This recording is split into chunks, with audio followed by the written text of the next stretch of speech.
Hey guys, this is Landon Summers here, and today I'm submitting my video application for the CJ Pony Parts Scholarship to hopefully help me become a power line technician. First question is, what's your first memory of a Mustang? My first memory of a Mustang comes from way back when I was about 6 years old. I remember my family took a short trip up to Kansas City to go and visit my uncle and his family. After the adults at the time had finished catching up on small talk, my uncle asked me if I like cars. Most of my experience with cars at this point was either my mom's minivan or with Hot Wheels, so of course I said yes. I remember him taking me out to the garage and him showing me around his new, at the time, Saline Mustang he had just bought.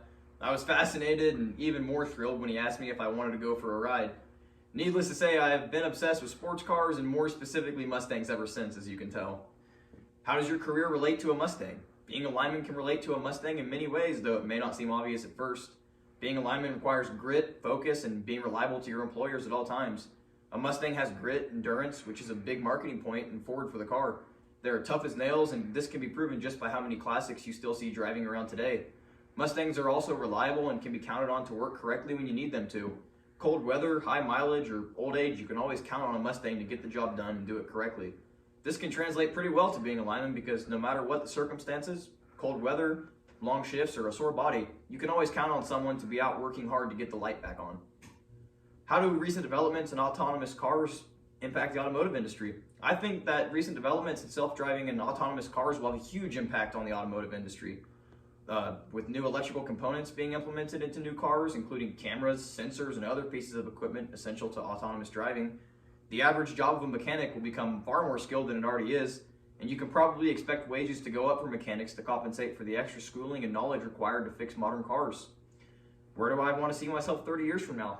30 years from now, I hope to be a completely different person, but the same guy at the same time. In 30 years, I'll be about 48 years old, and I hope to have followed through with many of my life goals by then and be very close to retirement with my investments. I hope to have a loving family at the time and be settled down and ready for grandkids. I also think it goes without saying that I hope to still be practicing the lineman trade, but hopefully from a more experienced point and have more of a supervisor role over new employees who also wish to learn the trade. Who is the most influential person in my life? The most influential and inspirational person that I have had the privilege of them being in my life by far is my grandpa. He has walked many shoes over the years, from a sailor to an insurance salesman, a horse trainer to the health manager at a large company. He has definitely got lots of life experience, but there was always one thing that stuck with him like glue throughout his many roles in life, and that was his strong family ties and work ethic. I don't really think I know a man who is more dedicated to the task at hand, whatever it may be. I have looked up to him as a role model my whole life, and I hope that I can live up to be half the man he was. This has been Landon Summers submitting my scholarship application for CJ Pony Parts, and thank you for considering me.